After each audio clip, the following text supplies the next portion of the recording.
Здравейте, приятели! Тук сме в една вилна зона на Мекото брат му. Стефан се казва. Това е неговата къща. Ето така. Това е превлизане. Това е коридорчето. Съчетанието на плочките също е много добро.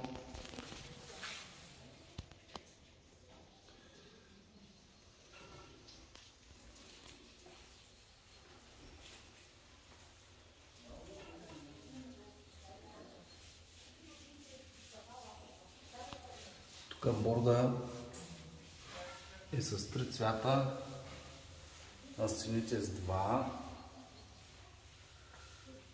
но изглежда невероятно. Тези фигури бяха голямо предизвикателство да ги направим, защото са доста трудни за изпълнение с венециана.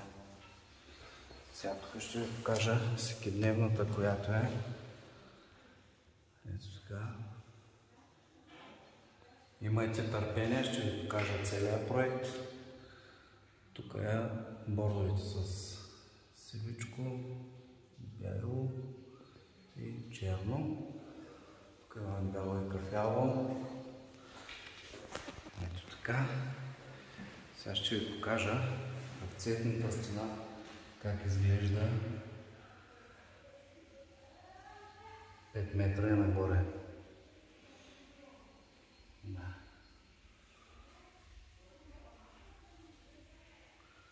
Красотица голяма. Стените са направени с 5 цвята, с разливащи хаотични шарки.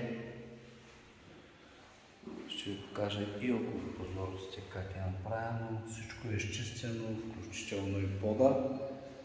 Така издаваме ми проектите си. Ето така.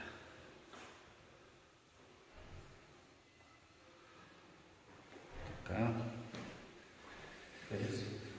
Тук отиваме в спалнята, която е направена с винтич. Забележете отражението на тавана, как изглежда. Ще ви покажа и отсечението от светлата гама на стените и таваните. Така. За хора, които следят страницата ми, сигурно са видели предните стаи как са станали.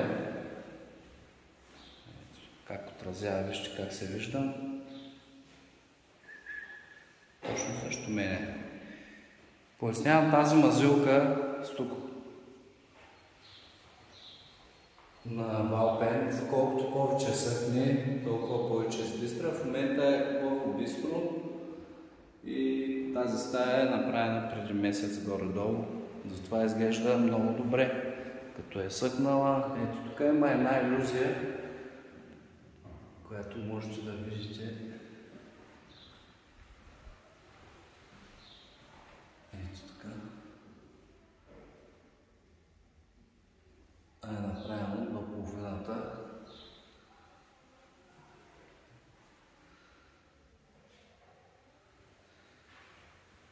Така.